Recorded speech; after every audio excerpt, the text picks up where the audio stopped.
The Majority Report with Sam Cedar. It is Friday, February 16th, 2018. My name is Sam Cedar. This is the 5-time award-winning Majority Report. We are broadcasting live to tape. Steps from the industrially ravaged Gowanus Canal in the heartland of America, downtown Brooklyn, USA.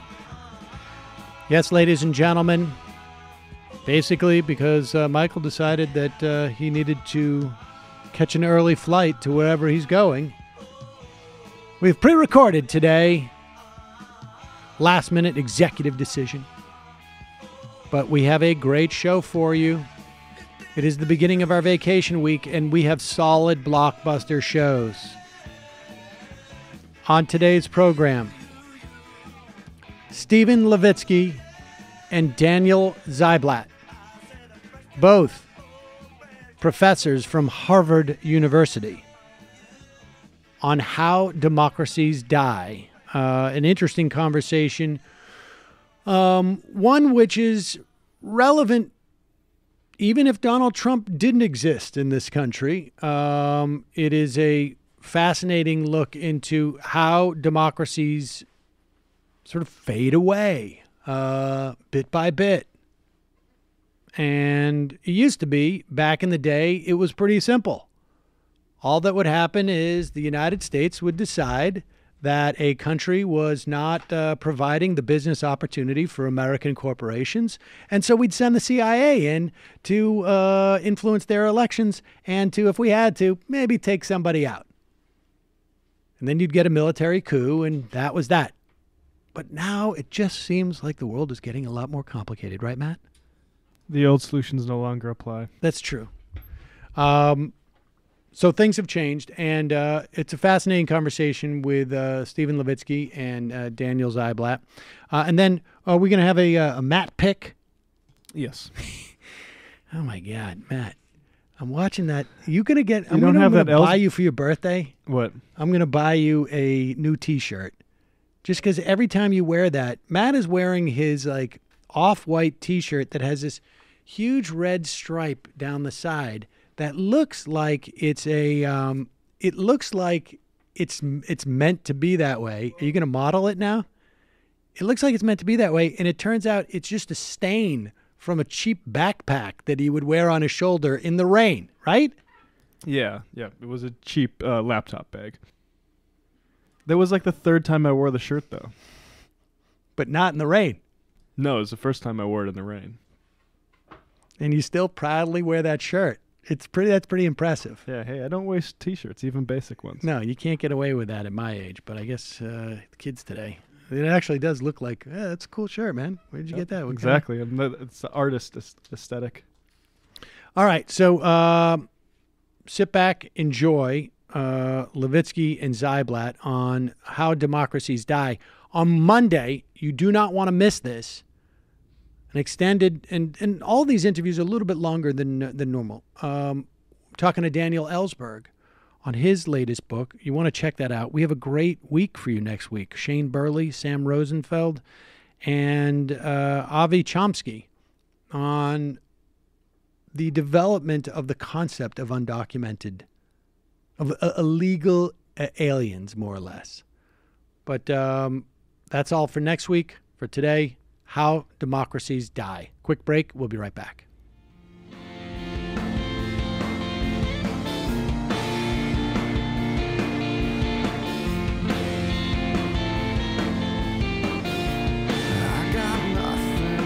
We are back. Sam Cedar on the Majority Report on the phone. It is a pleasure to welcome both to the program Stephen Levitsky and Daniel Ziblatt. They are both professors from Harvard University and authors of How Democracies Die.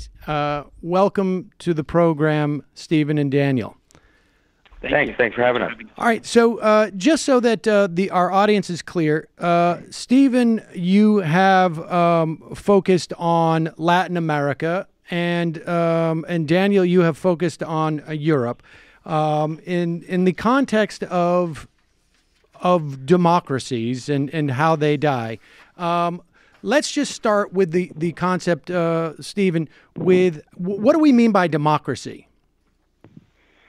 Oh, by democracy, I mean pretty simple or standard measure used by political scientists, which is a political system, political regime in which elections are free and fair, in which all or nearly all adults can vote. Suffrage is universal. And in which civil liberties, the rights of free speech, of press, of protest, of association, are systematically protected. So it's a pretty minimalist definition of democracy. Okay. But by that measure, there are several dozen democracies in the world today. And so, Daniel, let's talk about how the deaths of democracy, because you have both examples from Latin America and in Europe. How that process has seemingly evolved over the course, I guess, of the 20th century. Yeah, that's a good starting point. I mean, so really, the way democracies have die has changed over the course of the 20th century. Really, with the onset of mass democracy beginning in the 20th century, early 20th century, during the Cold War, when democracies died, they usually died via military coup. And so in our book, we have an account of the number of democracies and how they've died. During the Cold War period, 3/4 of democracies that died by military coup. After the end of the Cold War, partly because democracy and elections became more widespread, now the main way that democracies die is via elections, which sounds kind of counterintuitive, but really what happens in this second pathway to democratic collapse is leaders are elected, but then once being elected, even though having some democratic legitimacy, dismantle democratic institutions from within, or kind of chip away at democratic institutions and democracies. On the second path, democratic death happens in a much less visible and immediate way. And so, Stephen, are there are there regional differences in the way that this goes down? Are there differences, or I guess consistencies in terms of how old the democracy is? What are the factors that cut across, I guess, whether it's in Latin America or in Europe, or, I mean, maybe North America, but let's not get there quite yet. I mean, what are what are the similarities of the contexts? Well, the pattern that Daniel just pointed to, this sort of electoral path to democratic breakdown, is found cross-regionally. So you see this in Latin America. In Latin America, there have been almost, outside of Haiti, almost no coups in the last generation. It's been no successful coups. Coups have almost disappeared. So it's almost invariably the electoral road. But that's also true. There have been a handful of coups in Africa. There's a coup in Thailand a few years ago. There's obviously a coup in Egypt a few years ago. But this pattern of an elected president or prime minister dismantling democratic institutions from within is found in every region of the world. Wherever there is breakdown, that has become the dominant mode. Now, age of democracy matters a lot. There's a lot of evidence that the older a democracy is, the more likely it is to survive, the less likely it is to break down. So breakdown is much more common in new, fragile regimes, say in Africa or the former Soviet Union, than it is obviously in Europe or even in Latin America. So having an old democracy is a benefit. Older democracies are harder to kill. And so, Daniel, why do you think it is, or why do both of you think it is, or do you have opinions as to why coups have become less fashionable? Yeah, I think, part of the answer, we probably both have something to say on this, but I think part of the answer is certainly with the collapse of communism in the early 1990s, elections became the main mode of organizing politics. I mean, the kind of defeat of fascism and the defeat of communism meant that there was an elimination of alternative models of political organization, really coherent models. And so especially in the early 90s, there was talk of the end of history and so on. And so countries adopted this as it was really the only game in town, so to speak. But, early on in the 90s, it already, though, became clear that countries were adopting elections that weren't necessarily democratic, and sort of, at the impetus of the United States, which was promoting democracy around the world, or, promoting elections around the world, the European Union, which was doing something similar in Eastern Europe and making this a condition of joining the European Union, even countries that weren't really planning on joining the European Union to be members of NATO and so on. There was real international pressure to adopt elections. And so once this became the main format, both just it was the zeitgeist in a way, as well as pressure coming from powerful countries, democratic countries. This just became the way of organizing politics. But very quickly, I think it became clear that just having elections wasn't going to be enough. And Stephen, I mean, is that consistent with your thinking? And I wonder if the demise of the Soviet Union basically took, one of those options off the table. We can alienate, with two superpowers that are willing to perhaps intervene or to provide some type of legitimacy for my government as, I'm a general. I've got those two options. It took both options off the table. It took the communist or sort of pro-Soviet single-party model off the table, but it also took off the table the U.S.-backed military dictatorship or U.S.-backed strongman, of which there were many in the world, as you know, all the way through the late 1980s. So both of those things have become less legitimate, both internationally and at home. I mean, it's not just the international system. In a good part of the world, certainly in my part of the world, Latin America, vast majority of citizens think that some kind of electoral regime is the most appropriate form of government. Coups are pretty widely rejected in every country in Latin America. So, and let's start with Latin America. I mean, is there also you say that there is a correlation between a young democracy and obviously less mature institutions and their, I guess, vulnerability to a demise of democracy there. Are there also qualities about the public that are consistent? I mean, there are lots of correlations. There's a really robust correlation between the wealth of a society and the likelihood that democracy will survive. Now, scholars disagree a lot about why that's the case. Whether some argue that it's the size of the middle class, some argue that it's easier to reduce inequality if you've got wealth in society. Many people point to the strength of civil society. I personally think that's very important. Wealthier societies are likely to have stronger independent organizations that can resist authoritarian power grabs. But clearly, middle-income countries and upper-middle-income countries, whether it's called Southern Europe or South America, compared to, say, much of sub-Saharan Africa, wealthier societies are more likely to sustain democracy. Now, that's not a perfect correlation. There are many very poor democracies in the world, Benin, Ghana, Bolivia. But by and large, middle-income countries sustain democracy more frequently. And Daniel, let's get to the now let's turn a little bit towards this country. There is a belief that we are unique in our love for democracy, and maybe that's just a function of how long theoretically, or some would say that we've been a democracy, although I think you have something to say to that as well. But what of this uniqueness of America? Is that really, is there any evidence to bear that out, that our population has a greater, deeper love of democracy than any other?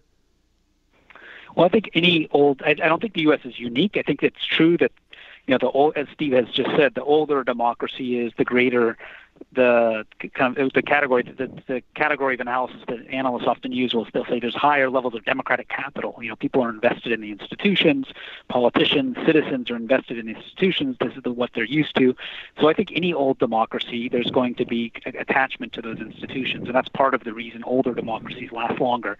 Whether the U.S. is really the oldest democracy in the world, which is a phrase that's often thrown around, that's not quite right. It depends, how you're, coding the beginning of American democracy, but certainly it wasn't founded as a democracy, and arguably really wasn't even a full democracy until 1964-65 with the Voting Rights Act, in which enfranchisement was extended to blacks in the South of the U.S. And so really until that point, the U.S. was not really a full-blown democracy. So I think that's one point, is that the recency of American democracy is actually something that we sometimes, overlook. So that's one point. The second point, though, is that as in any democracy, the U.S., there certainly is a strong strand of democratic attachment to democratic institutions, as in all countries, but there's also a subcurrent of authoritarianism, I would argue, in American political culture. That's something that we often overlook, but that goes back just in the 20th century, and in our book we recount this a bit, starting with Henry Ford, who was considered running for president, and a famous anti-Semite quoted in Mein Kampf by Adolf Hitler, who was considered running for president, Huey Long, the senator and governor from Louisiana, Joe McCarthy in the 1950s, George Wallace in the 1960s. These are figures that were not just obscure figures. These were figures in Gallup poll data going back to the 1930s show really generally garnered around 30% approval ratings in opinion surveys. And so there's always been a strand, I would argue, and we make this case in the book, of Americans who, don't have a necessarily, who don't, democracy maybe not the top priority. And so really the challenge for any political system is, since there's never going to be full consensus, is to think about how these kinds of forces can be kept at bay and not, sort of take over a political system. So that's really the kind of a different way of thinking about this. Yeah, and let's move to that, Stephen, because and I would add, and we certainly talked about on this program that Bob Altemeyer has done extensive research, or did, for over about 30 years, and came up with the number that 25% of North Americans are right-wing authoritarians in terms of their desire to follow. And there's certainly been, like you say, there's substantiation to that in terms of what we see through polls and whatnot. So let's talk, Stephen, about both the alliances that allow an authoritarian leader to ascend and the gatekeeping that is supposed to keep that out, which I guess paradoxically is also fairly anti-democratic. It is. Modern democracy is not just about what the majority wants. Modern democracy is about protecting the rights of everybody and protecting and constraining the power of elected rulers. So yes, there is. Democracy is a mix of features. So we argue that just about any democratic society around, certainly ours, as we just said, you can find from time to time, actually quite frequently, demagogues floating around, authoritarian figures, populists who may have authoritarian inclinations, who gain quite a bit of public support. That's not just something you see in Latin America. It's not just something you see in the United States. You see it quite frequently. So and particularly when times are hard. And so the key, really, we find, and we're not certainly the first to argue this, we draw a lot on the political scientist Juan Linz, the late Juan Linz, who taught at Yale for many years. The crucial element of protecting democracy is keeping these guys out, keeping these guys as far away from power as possible. These guys who may get the support of that 25% of right-wing authoritarians. How do you keep them out of office? And the key role for us is mainstream political parties. Mainstream political parties of the center-right, center-left must systematically keep these guys out, not align with them, not support them, not nominate them, not put them on their party lists, not bring them into Congress. Keep them out. That is a responsibility of political parties, and that's why we argue that party leaders have this sort of gatekeeping function. There shouldn't be a law keeping these guys out. We're not calling for banning certain candidates, but political leaders, our mainstream political parties, have a responsibility on their own to make sure, okay, this guy is not fully committed to democratic rules of the game. We're not going to nominate him. We're not going to praise him publicly. We're not going to appear at rallies with him. We're going to keep him at arm's length. We argue that and so we've got in one of our chapters we look at several examples of both success and failure at that in Europe in the interwar periods. The failure cases are well known: Italy, Germany, both of those cases, mainstream center-right or right-wing parties aligned with fascists, with authoritarians, and helped to legitimize them, helped to open the door to the political system to them. In other cases, Belgium, Finland, right-wing parties did a better job of keeping autocrats out.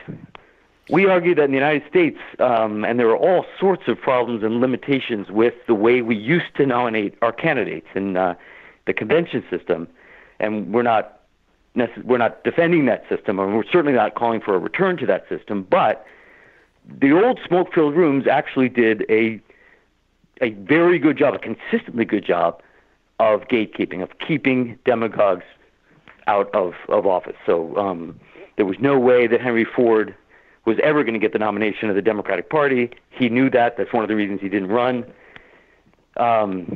George Wallace, when he was at his most dangerous, knew that he could not get the Democratic Party nomination, ran as an independent. Huey Long obviously was assassinated before he could run for president, but he was not going to get the Democratic nomination in 1936. And so parties in the 20th century did a pretty good job of gatekeeping. Now, the primary system that we've adopted post-1972 is much more democratic. It's much more open. There are many, many positives to that, but it limits the gatekeeping capacity of party leaders, and that sort of opens up the possibility that a demagogue can get the nomination. Daniel, does that limit the capacity of leaders to gatekeep, or does it rely on them as individuals and have more political exposure for them because there's no structural barriers? So you mean with the shift to the post-1972 system, you're saying? Yes. You're saying does that? Yes. Yes. Yeah. So because Paul Ryan, if we're going to use this, if we're going to say, if we can agree that that Donald Trump has these tendencies, Paul Ryan and Mitch McConnell had plenty of occasion and certainly the ability and the capacity to stand up and say, like, I'm voting for Hillary Clinton, but they didn't have the structural protection of, say, even the superdelegates, which I think are problematic, but or the structural protection of simply saying, like, oh yeah, no, we control some of these caucuses, you didn't get it.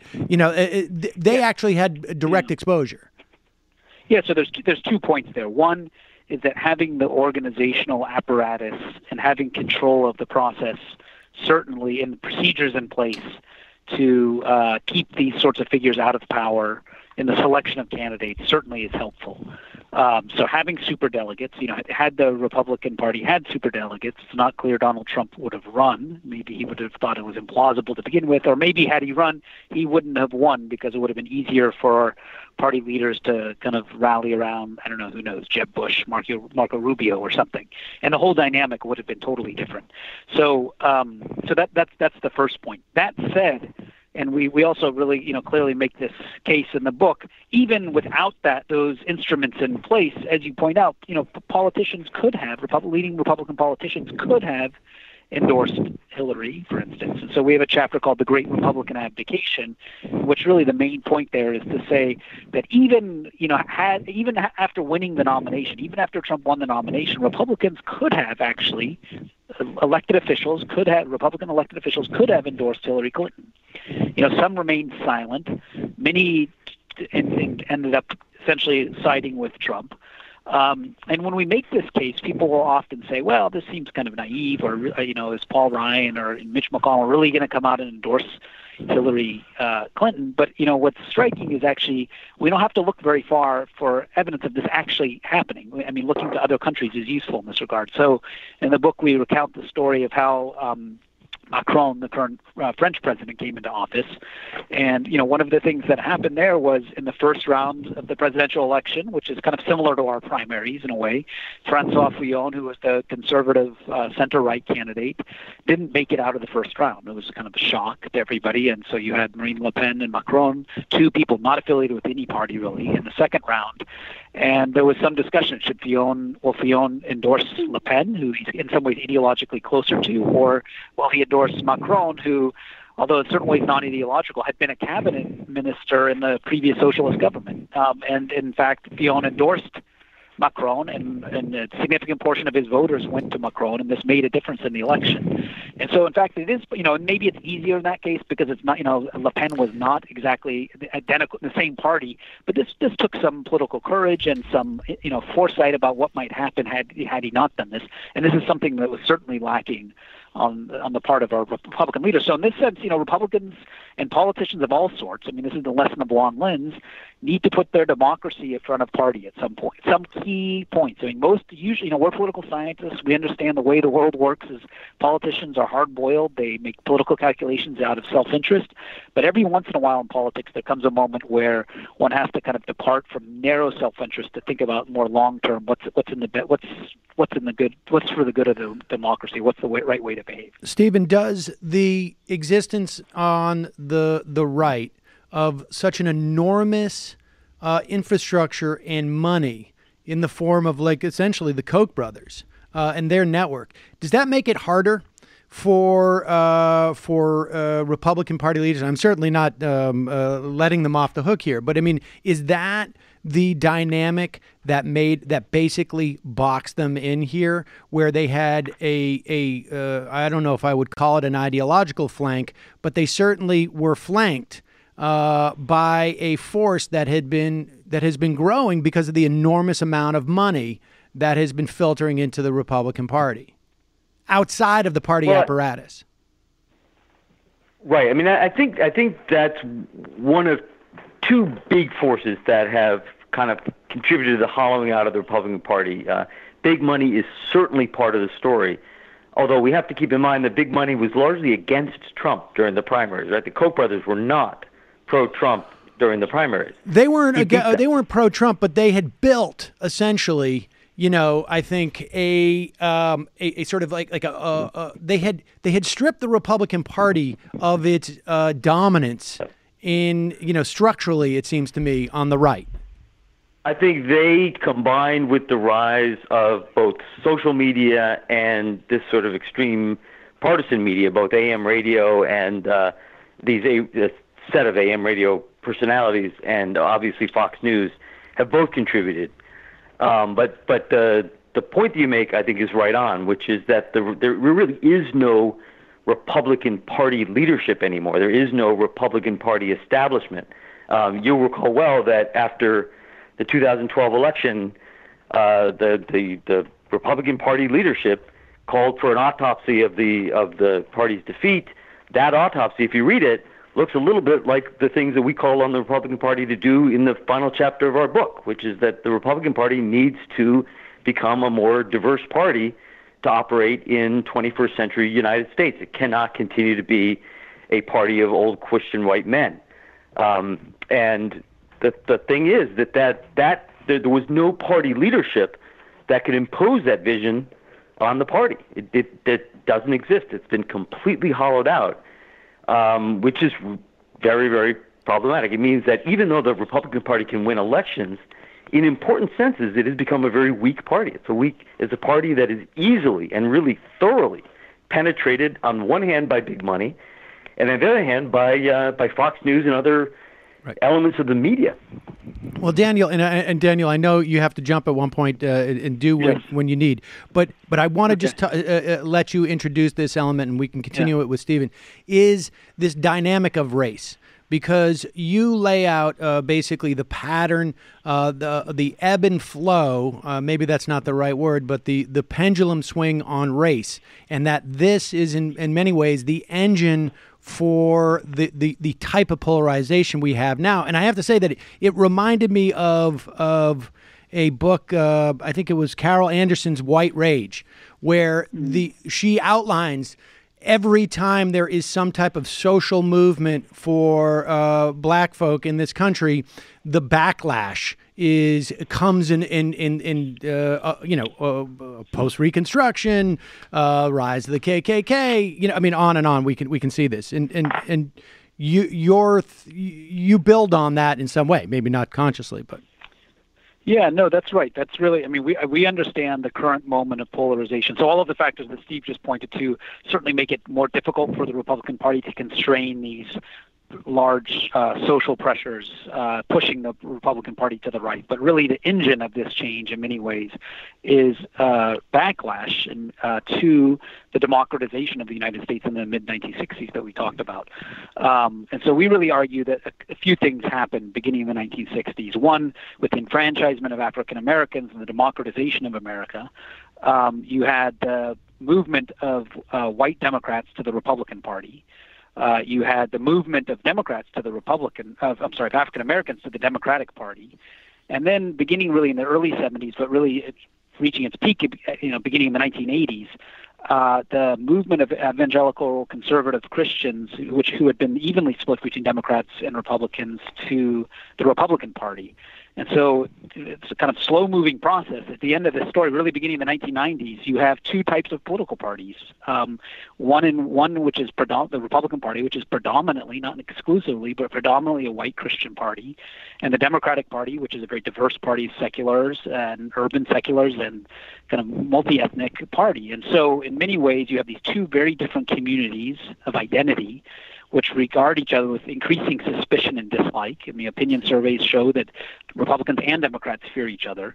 And we really think being pushed primarily by the Republican Party, being pushed further and further to the right because of this narrowing of its core constituency in this increasingly diverse society, you have a radicalization of politics, a polarization, which then in turn undermines the kind of key norms, because it's much harder to sustain norms. One of the key norms we talk about that has helped sustain American democracy is a norm of mutual toleration, where political parties and political competitors treat each other as rivals rather than enemies. And this kind of changing polarization has helped undermine that. You want an environment where, say, a president doesn't, joke around about the other party being treasonous because they didn't clap at a State of the Union, for instance, let's say.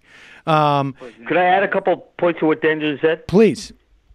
I do have to jump off the line here. Okay. I'm sorry to say. It's been great talking, Sam, and I'm sorry I'll leave Steve to finish the job. All right, that's fine. Thank you, Daniel. I appreciate it. Okay. All right. Bye-bye.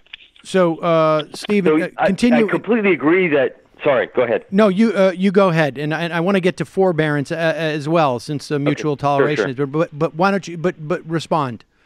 So what? I agree completely with what Daniel just said, and I also agree that there have been numerous periods of white backlash across American history. What's a little bit different, or what's somewhat new, I think the only real comparison is the South during the Reconstruction period. What's new about this period is, one, white Christians are in this transition from being an electoral majority and a socially dominant group in the society to losing that status, losing that majority and losing that status. And that is a deeply threatening process. That was not true. Even in the 1960s, there was a heck of a racial backlash that manifested in the rise of George Wallace and others. But even then, the white Christian majority was not imperiled. Now it is, and I think it's even more intense as a result. The second difference, and a big difference from the 60s, is that it's now partisan. White Christians are now concentrated in a single party. In previous periods, whether it's the 50s, 60s, 20s, 30s, these right-wing authoritarians that you mentioned earlier were distributed somewhat evenly across the parties. In fact, most of them at periods in our history were Democrats, were Southern Democrats. In the backlash of the late 60s and 1970s, you had backlash in both parties. And now it is concentrated in one party. So the fight has become partisan. And so that in that way it's pervading our institutions in a way that it didn't necessarily in the 60s and 70s. That's interesting, because so you're basically saying the racial divide has aligned with a political partisan divide, and that has the other contextual issues has brought us to where we are. And I think that's And that makes for a much more intense polarization, right? In the 60s and 70s, Democrats and Republicans disagreed about lots of things, disagreed about taxes, spending, foreign policy, but they were both the races were equally distributed on some level. Right. On things like God and race, they were equally distributed. Exactly. All right. So Daniel, before he left, spoke of the concept of mutual toleration, where I guess the level of competition between the parties had a ceiling, where it was like, okay, we will not cross these lines because we want this stuff to exist, when we return to power on some level. Right. Speak to about forbearance, because they're more or less. How is forbearance really that much different from mutual toleration, or is mutual toleration almost a subset of that forbearance? I think they're intimately related, because again, mutual toleration is the willingness to say, both publicly and privately, that even though you disagree with the other side, even though you may even really dislike the other side and compete intensely with the other side, you recognize that they are equally patriotic, that they love the country as much as you do, and that they do not pose an existential threat. In other words, they're rivals. They may be bitter rivals, but they're not the enemy. And once that is lost, once our partisan opponents become viewed as an existential threat, as the enemy, as maybe anti or un-American, we've seen that kind of discourse a lot in the last 10 or 15 years. Once that happens, politicians are tempted, in fact they're strongly motivated to abandon forbearance. Forbearance is the willing self-restraint in the exercise of power, willingness not to exploit the letter of the law in ways that violate or eviscerate the spirit of the law. So it's the use of restraint in the exercise of our political power, and that's a hard thing. It's actually a rare thing, but it's crucial to the functioning of our pretty elaborate system of checks and balances. But when parties view the other side as the enemy, as dangerous, as treasonous, as unpatriotic, then they are strongly tempted to use any means necessary to keep the other side out. And any means necessary means abandoning forbearance. That's how the two are related. How do you recover that? Because from my perspective, that this forbearance was long gone. Maybe in the 90s. Maybe it was even before then. We've had instances where Nixon ruined the Paris peace talks, where Ronald Reagan arranged for Americans to be held captive for an extended period of time in Iran, perhaps. This forbearance, how do you get it back? Because it seems to me that the only way that you can encourage politicians to exercise forbearance is to make them suffer the lack of it on both sides. Do you have a different idea about that? So a couple of points. First of all, I'm not sure that forbearance has been long gone for a long time. No society is free of constitutional hardball, which is how we describe the absence of forbearance. Okay. Our politicians, our parties have never been perfect in the maintenance of forbearance. But one way to tell whether the norm of forbearance exists is when it's violated, is it a scandal? And I would argue that the behavior of Nixon and Reagan were viewed as scandalous. And these days, increasingly, it's not. Even what I consider one of the most egregious violations of the norm of forbearance in recent history, the Senate's denial of President Obama's right to fill a vacancy in the Supreme Court, was not seen as a terrible scandal. Right. It was by Democrats, obviously. So I think there has been a slow erosion of norms. I think it really picked up in the 1990s. I think Newt Gingrich was one of the first politicians who realized that abandoning mutual toleration and that abandoning forbearance there was a constituency for that in the Republican Party, and that it could be it could be an electoral winner. You clearly saw it in the partisan impeachment of Clinton. But we argue there's been a relatively gradual erosion since maybe the 80s, certainly the 90s. And certainly, how do you get it back? Well, before we get, how do we get it back? That's been aided and abetted, it seems to me, by a press that's been a little bit asleep at the wheel, right? I mean, I think the Democrats, frankly, I mean, President Obama was not aggressive enough, it seems to me, in exploiting what McConnell was doing in terms of Merrick Garland. And because it was Merrick Garland, I mean, he was that Obama could have been more aggressive in this. That he could have dropped Garland and said, okay, now I'm going to start to nominate a series of people. I mean, there were things he could have done to be more aggressive about it. He didn't do it, but also there was a failure. There was also a failure of the press to sort of say, like, hey, this is really off the wall. What's going on here? I think you're right. I think one of the reasons may be that, and this is part of what we're trying to do in the book, is that forbearance and also mutual toleration, but particularly forbearance, is not something that we talk about much in politics. The informal, the unwritten rules of politics are not something that people are necessarily very aware of or pay much attention to. And, what the Republicans did with Garland was legal. The impeachment of Clinton in 1998 was perfectly legal.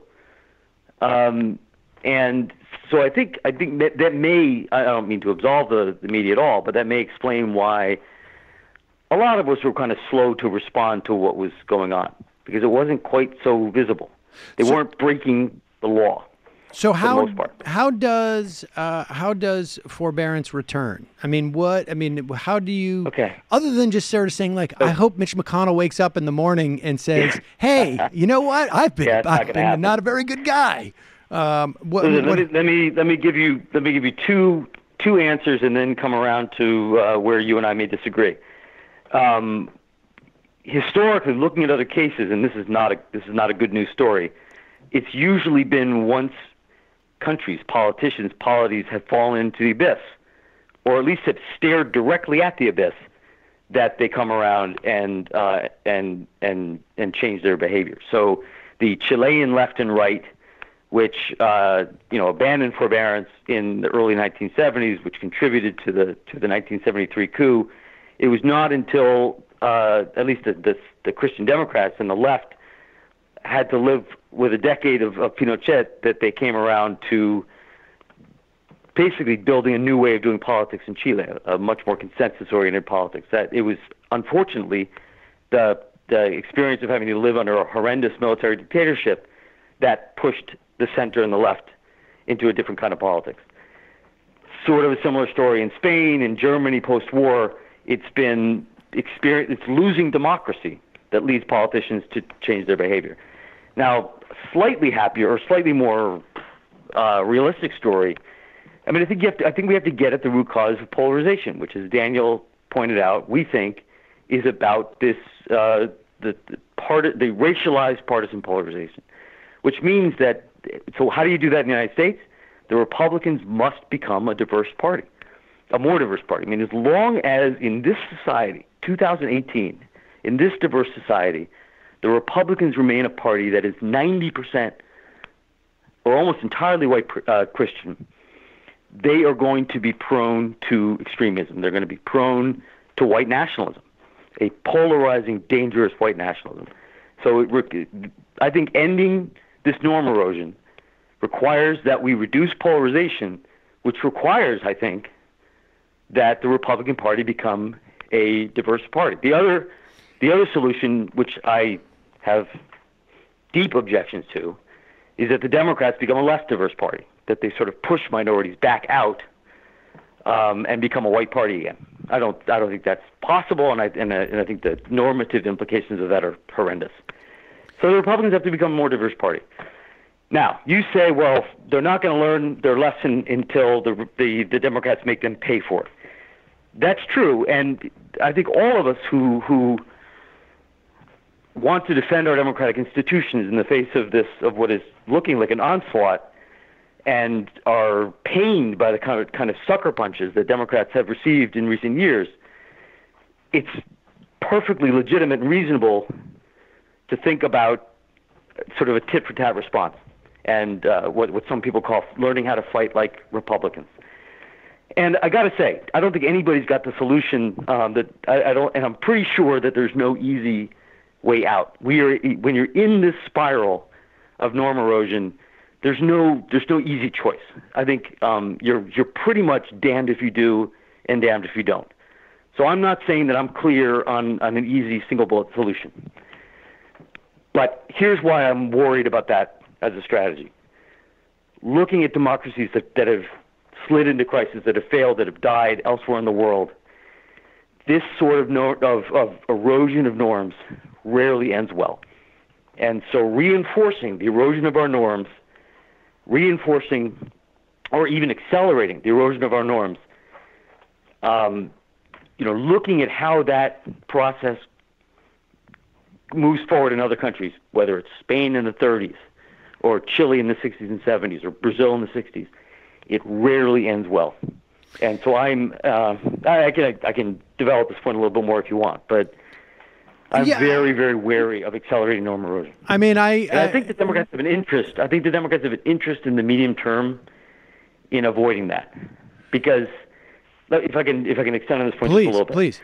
As a point that David Frum makes that I agree with is that a lot of the behavior of the Republican Party in recent years, trying to, pursuing voter suppression, the other sort of norm violations that they've seen in recent years, a lot of it is desperation, because the Republicans know that as they are constituted, they're going to have a very, very difficult time winning elections in the medium run. So they're doing everything. They're basically pursuing any means necessary strategy now. The Democrats have a much better horizon in the medium run. As constituted, they're pretty well positioned to win elections in the medium term. And so I think they've got an interest in preserving our democratic institutions so that they can reap the benefits of those of that future. I think the Democrats have a reason to be more farsighted than the Republicans do. I don't know if that makes any sense. No, I mean, I think I understand it. It makes sense. I'm not sure I agree that, the demographics as destiny, I'm not sure that the Democrats,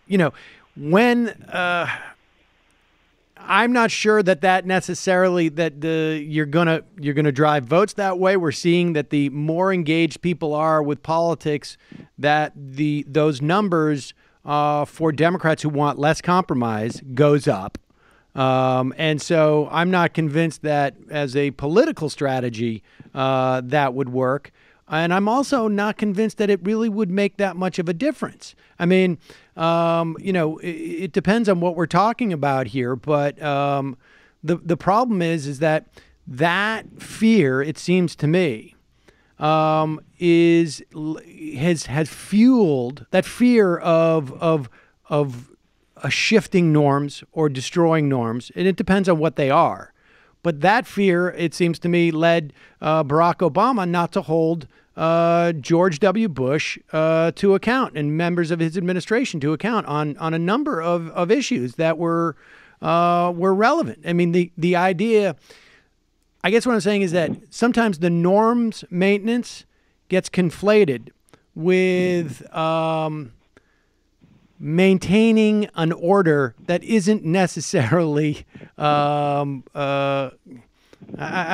norm that isn't necessarily good, right? Like, I mean, a norm or an order? Well, I mean, there are lots of norms. So Daniel and I focus on two norms.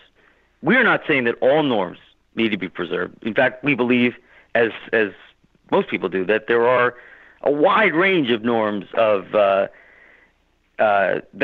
that prevent us from moving forward toward a more just society. So we're not what norms? Advocating what are the most for important universal norms? Norm preservation. Right. Okay. So there what are two the most specific norms that we say a democracy requires? That's it. The mutual toleration and the forbearance. Right. You Yes. cannot make a constitutional democracy work without it. So, okay. So let's just get a little bit more specific here. What happens? I mean, I find it hard to believe that Donald Trump is going to be here for 3 terms. It's conceivable too, but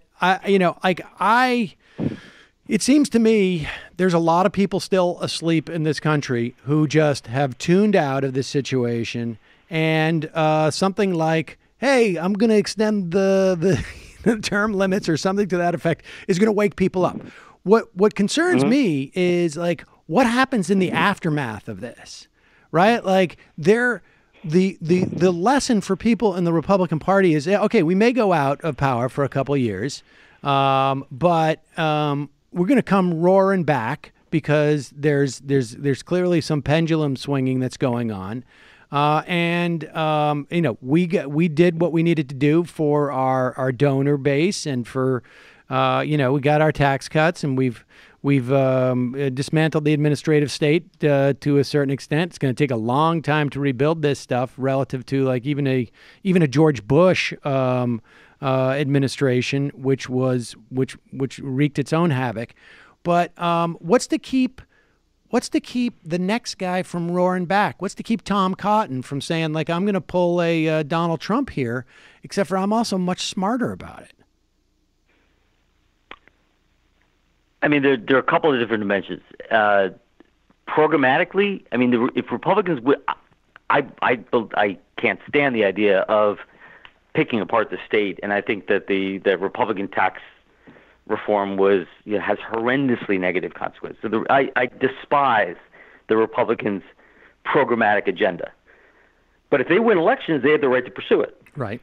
So Tom Cotton wins a presidential election, he can pursue, if he does it legally, a shrinking of the state and the shrinking and a lowering of taxes. I will oppose it. I'll scream about it. Oh, but he has the right to do it. I'm not talking That's about different from dismantling rules. Right. I'm saying by Tom Cotton, I'm saying he follows the path that Trump has, which is the demagoguery, the assault on immigrants and on using race, and just takes it to the next level because he's a little bit smarter in the way that he wields it. I mean, to the extent that Trump is a threat to our democracy, what is the disincentive for the next Republican to not do the same things? I mean, aside from the ideological programmatic stuff. In reality, the strongest, the clearest, the best disincentive is electoral defeat. They have to lose elections. If demagoguery and racism continue to be an electorally viable path, we're in even worse trouble than I think we are today. Our best hope is that it's not an electorally viable path. And I actually think that it's that white nationalism is not, in the medium term, an electorally viable path in this country. And I hope I'm right. But we're in some serious trouble if the lesson in the medium term for Tom Cotton and whoever comes after Tom Cotton is that you can you can pursue a sort of white nationalist demagogic agenda or make that the centerpiece of your platform and win. If that's the lesson, we're in for some serious trouble. Yes, well, that seems like a harrowing place to end, but maybe right. They have to lose. They have to lose, which means that we have to people, those who believe in our flawed but real democracy, have to mobilize and vote against these guys. That's the best arm that we still have. Stephen Levitsky, co-author of How Democracies Die, of course, with Daniel Ziblatt. Thank you both for coming on. You will pass those thanks on to him for me. Really appreciate your time today. Thanks a lot. It was a pleasure.